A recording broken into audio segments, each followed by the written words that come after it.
Question number 2.38। इसका मैंने आपको बोला था कि मैं एक अलग से वीडियो बनाऊंगा। क्वेश्चन अच्छा है, इजी है, ट्रिकी है, इंटरेस्टिंग है, एनसीईआरटी थ्योरी बेस्ड है। आपको इसमें क्या कंसेप्ट लग रहे हैं, कौन सा फॉर्मूला लग रहा है, ये अच्छे समझना है। अगर आप ये समझ लेते हैं तो इसको आप इजी गोइंग कर सकते हैं।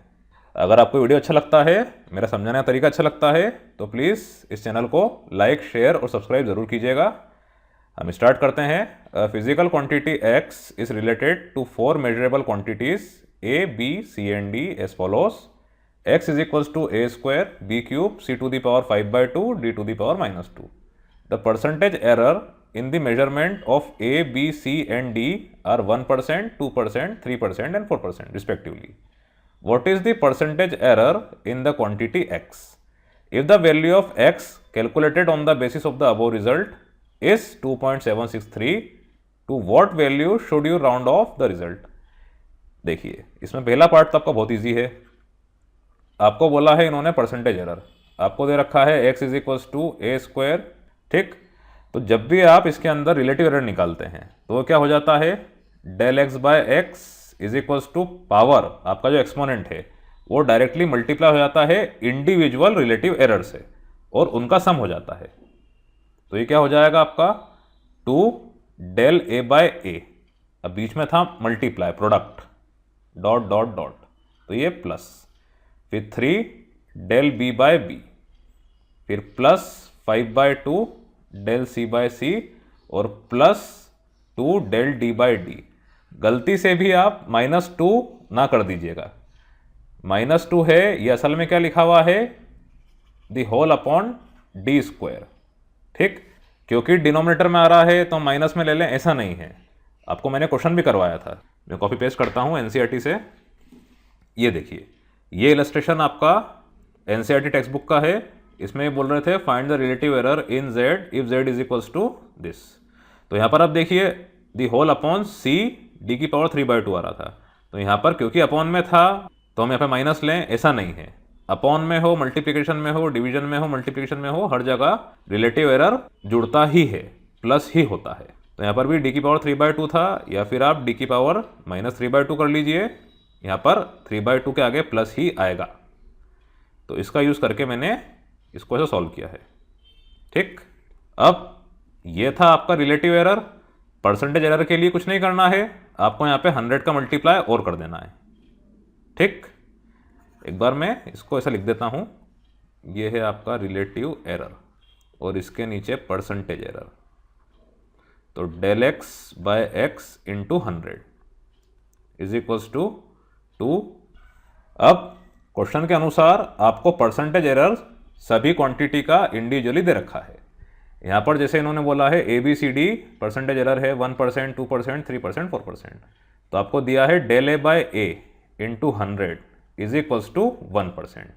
उसी तरह del B by B into 100 2%, C D इस तरह से। तो ये आपको मिल जाएगा 2 into del A by into 100 मतलब 1%।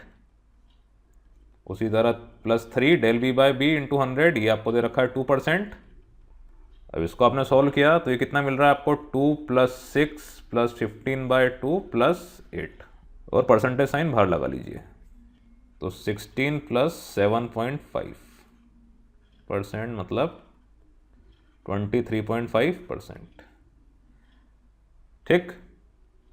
अब यहाँ पर आपको एक रूल का और ध्यान रखना है। जैसा कि आप देख पा रहे हैं, ये क्वांटिटी आपको जो मिल रही है 23.5%, ये मल्टीपल कंप्यूटेशन के बाद मिल रही है।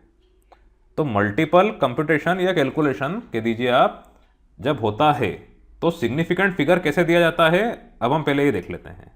ये थ्योरी भी आपकी एनसीईआरटी में दे रखी है, वहाँ से मैं कॉपी पेस्ट कर रहा हूँ। देखिए, ये आपकी थ्योरी है। इसमें इन्होंने ये बताया है कि अगर आप रिजल्ट मल्टीपल कंप्यूटेशन करके लेकर आते हैं तो उसका एसएफ, जो एसएफ आपके कैलकुलेशन में था उससे एक ज़्यादा आए, ऐसा होना चाहिए। अब यहाँ पर इन्होंने एग्जांपल दिया है, जैसे आपका 9.58 रिजल्ट आपको मिलता है, जैसे 23.5 मिला ऐसे 9.58 मिलता है। अब क्योंकि ये मल्टीपल स्टेप्स के बाद मिला है, अगर आप इसका रेसिप्रोकल लेते हैं लाइक 1/9.58, तो आप इसका रिजल्ट 3SF के हिसाब से ना देते हुए 4SF के हिसाब से दीजिए। इसका SF क्या है, 3 है, तो आप सोचेंगे कि आपका जो आंसर है वो भी 3SF के हिसाब से आए। आपका आंसर आता 0.1044 समथिंग, तो आप क्या करते 0.104 लेते। ऐसा नहीं करना है रूल के अकॉर्डिंग, क्योंकि अगर आप ऐसा करते हैं, मान लीजिए आपने 0.104 ले लिया, तो ये क्या हो जाएगा, इसका रेसिप्रोकल लेने पे आपको 9.62 मिल जाएगा, जो कि इस नंबर से पूरी तरह अलग है। इसीलिए जब भी आप मल्टीपल स्टेप्स के बाद जो रिजल्ट लेकर आते हैं, उसका रेसिप्रोकल अगर आप लेते हैं या उसके साथ अगर आप SF को देखते हैं किसी और कैलकुलेशन में, तो रिजल्ट आपका इसके SF से एक ज़्यादा आए। अगर इसका SF 3 है तो आपका आंसर SF = 4 के हिसाब से आए। अब अगर ऐसा होगा तो इसका रेसिप्रोकल लेने पे आपको बराबर 9.58 एज इट इज़ मिल जाएगा। ठीक, इसी का इस्तेमाल अब हम करेंगे ऊपर वाले क्वेश्चन में। देखिए यहाँ पर 23.5 आया था, इसको आप ऐसा कर दीजिए, मीन एब्सोल्यूट एरर, मीन लिया आपने तो ये हो जाएगा 0.235। ठीक, अब इधर आप देखिए, यहाँ पर 235/2 2, ये आपके क्या हैं, इनडेफिनेट नंबर्स है, इनको आपको नहीं देखना है। जैसे 6 बॉल्स, तो 6 बॉल्स क्या है, वो चीज़ जिसका SF इनफाइनाइट है। ये पावर में थे, आपकी जो क्वांटिटीज आपके पास अवेलेबल थी वो क्या थी, 1%, 2%, 3%, 4%। आपका SF क्या था, = 1। तो आपका रिजल्ट क्या आए, SF = 2 के हिसाब से आए, उस रूल के अकॉर्डिंग। तो यहाँ पर अब इतना लिख दीजिएगा, अकॉर्डिंग SF = 2। तो ये आपकी वैल्यू हो जाएगी मीन एब्सोल्यूट एरर 0.2। अब 2 के बाद यहाँ पर है 5 और ये है आपका ऑड नंबर। तो जब भी ऐसा होता है 0.2 उसके बाद ऑड, तो ये हो जाता है राउंड अप। इवन होता तो ऐसे ही रहता, लेकिन ऑड रहता है तो ये एक बढ़ जाता है। ये भी रूल आप पढ़ चुके हो SF के अंदर, क्योंकि आपको 2 SF के सब चाहिए था तो 2 डेसिमल प्लेस आना चाहिए पॉइंट के बाद। तो ये क्या हो जाएगा 0.24 आफ्टर राउंडिंग अप। ठीक, यहाँ लिख दीजिएगा आप S3 is odd, so round up. आपको याद रहे, ऐसा आपको वहाँ पे लिखकर नहीं आना है। अब 0.24 आपका आ गया। देन आप देखिए कि जो रिजल्ट यहाँ पर इन्होंने निकाला था वो था 2.763। अब यहाँ पे देखिए आप 4 SF आ रहे हैं, पर आपका रिजल्ट कैसा आना चाहिए 2 SF के हिसाब से। तो ये क्या हो जाएगा आपका 2 पॉइंट समथिंग। अब देख लेते हैं हम क्या है। तो now for 2.763 it should also be in SF = 2। अब यहाँ पे आप देखिए 2 पॉइंट, बस एक नंबर और आना चाहिए। तो इधर है 6, 7 के बाद 6 जो है ये 5 से बड़ा है, 6 इज ग्रेटर देन 5, तो ये 7 को एक बढ़ा के चला जाएगा, तो ये आपको मिल जाएगा 2.8।